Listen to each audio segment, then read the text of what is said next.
பிள்ளைகளால் கஷ்டப்படக்கூடிய பெற்றோர்கள் அப்படின்ற இந்த கான்செப்டை நம்ம 2 விதமா பிரிக்கிறோம். ஒண்ணு, இந்த கஷ்டத்துக்கு பெற்றவர்களே காரணம். இன்னொன்னு, பிள்ளைகள் காரணம். இந்த 2 விதமா நம்ம பிரிக்கிறோம். இப்போ முதல்ல பிள்ளைகளால பெத்தவங்க கஷ்டப்படுறாங்க.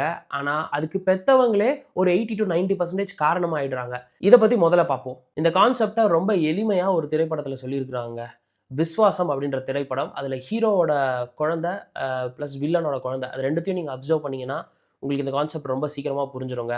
அந்த படத்தினுடைய ஆணி வேரே குழந்தைங்க மேல பெத்தவங்க பிரஷர் போடக்கூடாது அப்படின்றது தான். சரி, யார் இந்த மாதிரியான பிரச்சனைய சிக்கலை ஃபேஸ் பண்ணுவா அப்படின்னு நீங்க பாத்தீங்கன்னா, யாரோட ஜாதகத்தில் எல்லாம் குரு உச்சமா இருக்கோ, குரு வக்ரமா இருக்கோ, அது மட்டும் இல்லாமல் யாரோட ஜாதகத்துல எல்லாம் குருவினுடைய கர்ம பதிவு இருக்கோ, அதாவது மிருகசிரிடம், ஹஸ்தம், உத்ராடம், மேஷ ராசி, ரிஷப ராசி, சிம்ம ராசி, இல்ல சூரியன், சந்திரன், செவ்வாய் இந்த மாதிரியான கிரகங்கள் லக்னத்தோடவோ 5ஆம் பாவத்தோடவோ சம்மந்தப்படுதுன்னா, சம்மந்தப்பட்ட அந்த நபர்களுக்கு இந்த மாதிரியான ஒரு குணாதிசயம், இது வந்து நெகட்டிவ், கட்டாயம் அவங்க திருத்திக்கணும்.